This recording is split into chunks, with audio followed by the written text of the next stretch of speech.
രഞ്ജിത്തിനെതിരെയും സിദ്ദിഖിനെതിരെയും പോലീസിൽ പരാതി വന്നിരിക്കുന്നു. കൊച്ചി സിറ്റി പോലീസ് കമ്മീഷണർക്കാണ് പരാതി ലഭിച്ചിരിക്കുന്നത്.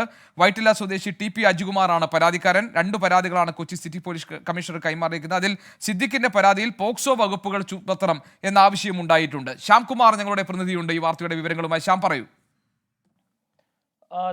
അല്പസമയം മുമ്പാണ് കൊച്ചി സിറ്റി പോലീസ് കമ്മീഷണർക്ക് മലയാള സിനിമാ ലോകത്തെ പിടിച്ചുകുലുക്കിയ പീഡന ആരോപണങ്ങളിൽ പരാതി ലഭിച്ചിരിക്കുന്നത്. 2 പരാതികളാണ് ലഭിച്ചിരിക്കുന്നത്. അത് രണ്ടും നൽകിയിരിക്കുന്നത് വൈറ്റില സ്വദേശി ടി അജികുമാറാണ്. ഈ പരാതിയിൽ ആദ്യത്തെ പരാതിയിൽ രഞ്ജിത്തിനെതിരായി പറഞ്ഞിരിക്കുന്നത് ബംഗാളി സിനിമാ പ്രവർത്തകയെ ഉപദ്രവിക്കാൻ ശ്രമിച്ചു, അതിൽ കേസെടുക്കണം, അതിൽ അന്വേഷണം നടത്തണം എന്നുള്ളതാണ്. രണ്ടാമത്തെ പരാതിയിൽ സിദ്ദിഖിനെതിരായിട്ടാണ് പോക്സോ ഉൾപ്പെടെയുള്ള വകുപ്പുകൾ ചുമത്തി കേസെടുക്കണം എന്നുള്ള ഒരു ആവശ്യം ഉന്നയിച്ചിരിക്കുന്നത്. ഈ 2 പരാതികളും സ്വീകരിച്ചുകൊണ്ട് പരാതിക്കാരന് പോലീസ് രസീത് നൽകുകയും ചെയ്തിട്ടുണ്ട്.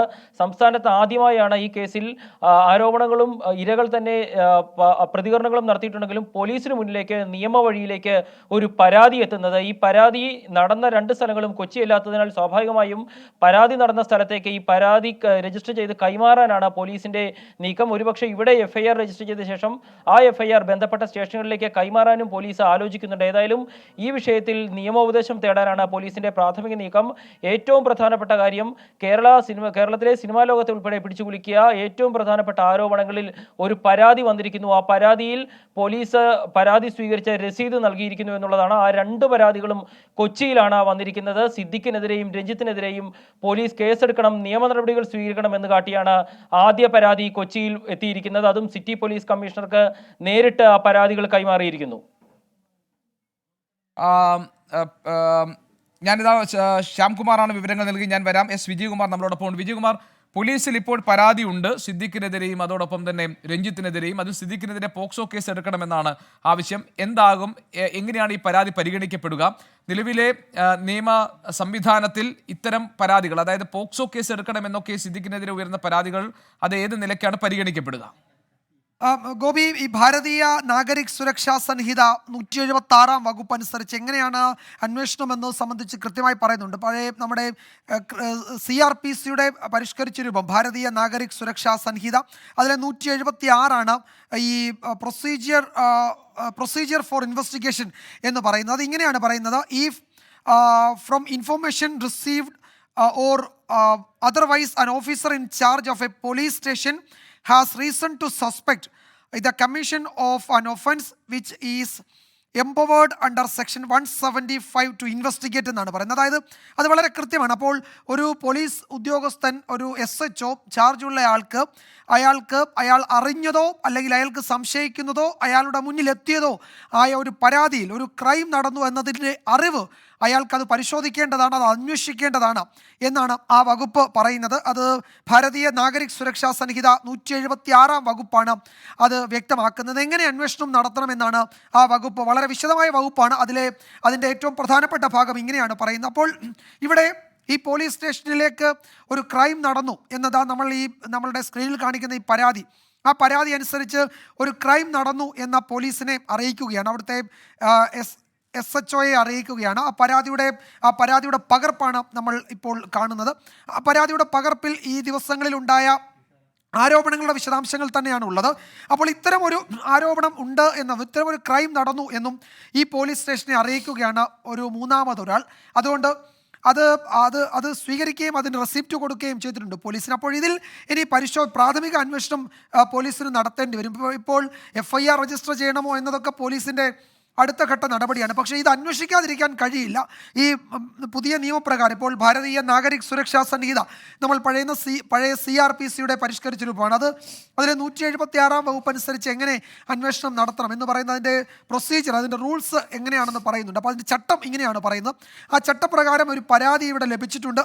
അതിന്മേൽ പോലീസിന് അന്വേഷണം നടത്തേണ്ടി വരും. അന്വേഷണം നടത്താതെ മുന്നോട്ട് പോകാനും കഴിയില്ല.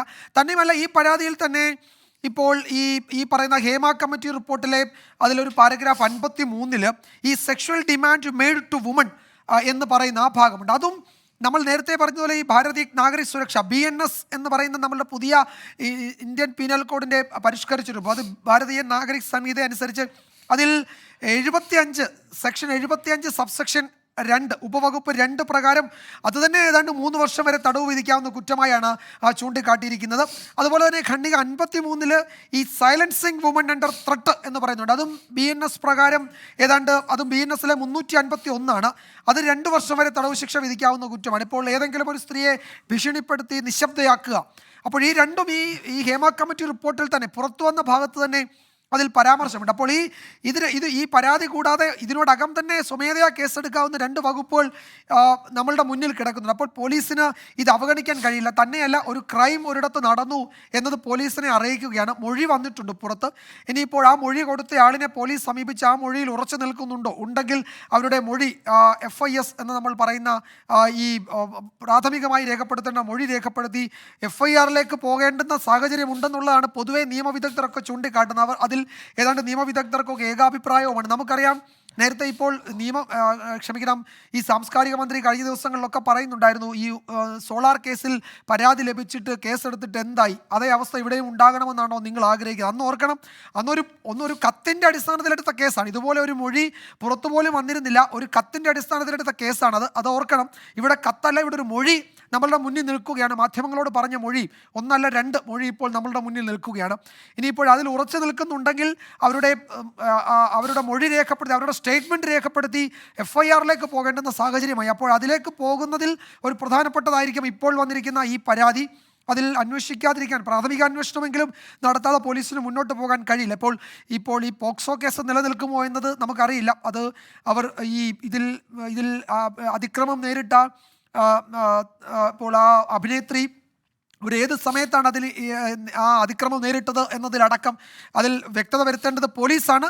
അങ്ങനെയാണെങ്കിൽ പോക്സോ വകുപ്പ് അവിടെ നിലനിൽക്കുമെങ്കിൽ അതുകൂടി ചേർത്താൽ വലിയൊരു ഗൗരവമുള്ള കേസായി അത് മാറുകയും ചെയ്യും. അപ്പോൾ കാര്യങ്ങൾ വളരെ എന്താ വെച്ചാൽ നിയമപരമായ ഇടപെടലിന് പോലീസിന് മേൽ സമ്മർദ്ദം ചെലുത്തുക, നിയമപരമായി പോലീസ് ഇടപെടേണ്ടുന്ന സാഹചര്യം ഇവിടെ എത്തിയിട്ടുണ്ടെന്ന് നേരത്തെ തന്നെ ചൂണ്ടിക്കാട്ടിയതാണ്. അത് കുറെ കൂടി ഇപ്പോൾ ബലപ്പെടുന്നതാണ് ഈ പരാതി പോലീസിന് ലഭിച്ചത്. അത് സ്വീകരിച്ച് റെസിപ്റ്റും കൊടുത്തിട്ടുണ്ട്. അപ്പോൾ ഈ പുതിയ നിയമപ്രകാരം പോലീസിന് മുന്നോട്ട് പോകേണ്ടി വരും എന്ന് തന്നെയാണ് കരുതുന്നത്. ഗോപി, ശരി. അതായത് ഈ കേസിൽ പോക്സോ ഇട്ട് വകുപ്പുകൾ ചുമത്തണം എന്ന ആവശ്യം പോലീസിന് മുന്നിൽ പരാതിയായി എത്തിയിട്ടുണ്ട്. അങ്ങനെയാണെങ്കിൽ ഭാരതീയ ന്യായ സംഹിത അനുസരിച്ച് അത്തരം നടപടികളിലേക്ക് പോകേണ്ടി വരും എന്നാണ് വിജയകുമാർ ഇപ്പോൾ റിപ്പോർട്ട് ചെയ്യുന്നത്. നമുക്ക് മറ്റു വിശദാംശങ്ങളിലേക്ക് കൂടി പോകാം. ഏതായാലും പരാതി ലഭിച്ചത് സിറ്റി പോലീസ് കമ്മീഷണർക്കാണ്. അതിൻ്റെ മറ്റു വിശദാംശങ്ങളാണ് നമുക്ക് നോക്കാനുള്ളത്.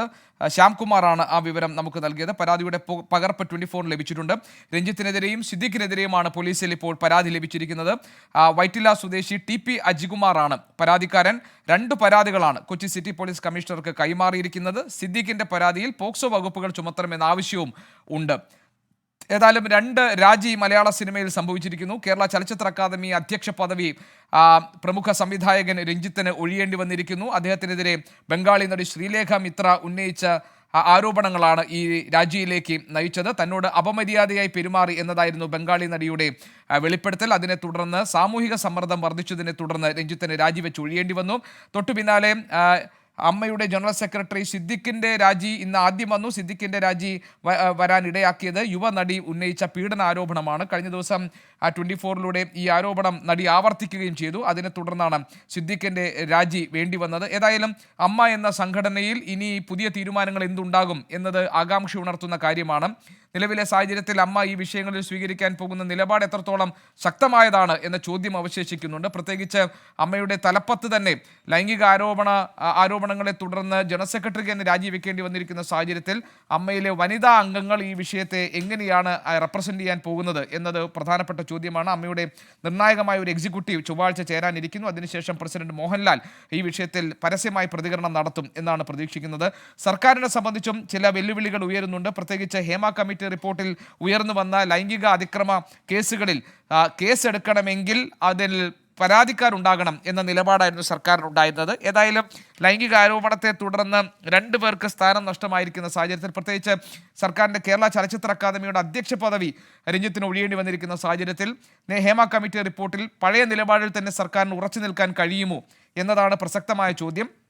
വിവിധ ഇടങ്ങളിൽ നിന്ന് വിവിധ കോണുകളിൽ നിന്ന് ഇപ്പോഴും അമ്മ സ്വീകരിച്ചിരിക്കുന്ന നിലപാടുകൾക്കെതിരെ വിമർശനം ഉണ്ടാകുന്നുണ്ട്. ചലച്ചിത്ര അക്കാദമി അധ്യക്ഷ പദവിയിൽ രഞ്ജിത്തിന് തുടരാൻ കഴിയില്ല എന്ന വാദമുയർത്തിക്കൊണ്ട് വിവിധ കോണുകളിൽ നിന്ന് വലിയ സമ്മർദ്ദമുണ്ടായിരുന്നു. ഇതിനെ തുടർന്നാണ് ഇരുവരുടെയും രാജി ഇപ്പോൾ ഉണ്ടായിരിക്കുന്നത്. ഏതായാലും ഈ വിഷയം മലയാള സിനിമയിൽ ഒരു കൊടുങ്കാറ്റായി മാറിയിരിക്കുന്നു. ഹേമ കമ്മിറ്റി റിപ്പോർട്ടിലെ നടുക്കുന്ന വെളിപ്പെടുത്തലുകൾ തീപാറുന്ന ചർച്ചയായി കേരളത്തിൽ മാറിക്കഴിഞ്ഞ സാഹചര്യത്തിലാണ് കൂടുതൽ വെളിപ്പെടുത്തലുകളുമായി ചലച്ചിത്ര രംഗത്തെ വനിതകൾ രംഗത്ത് വന്നത്. അവർക്ക് പല കാലങ്ങളിൽ അവർക്ക് തൊഴിൽ നിഷേധമടക്കം അവർ നേരിട്ട വിവേചനങ്ങളുടെ നടുക്കുന്ന വേദനിപ്പിക്കുന്ന വിവരങ്ങളായിരുന്നു കഴിഞ്ഞ ദിവസങ്ങളിലൊക്കെ അവർ വെളിപ്പെടുത്തിയത്. അതിൽ ലൈംഗിക അതിക്രമ ശ്രമങ്ങൾ അടക്കമുള്ള വിവരങ്ങൾ ഉണ്ടായിരുന്നു. ഇതിന്റെ അടിസ്ഥാനത്തിലാണ് ഇപ്പോൾ രഞ്ജിത്തിനെതിരെയും സിദ്ദിഖിനെതിരെയും പുതിയ പരാതികൾ പോലീസിൽ വന്നിരിക്കുന്നത്. അതിൽ സിദ്ദിഖിനെതിരെ പോക്സോ കേസ് ചുമത്തി കേസെടുക്കണം എന്ന ആവശ്യവും പരാതിക്കാരൻ ഉന്നയിച്ചിട്ടുണ്ട്. കൊച്ചി സിറ്റി പോലീസ് കമ്മീഷണർക്കാണ് പരാതി ലഭിച്ചിരിക്കുന്നത്.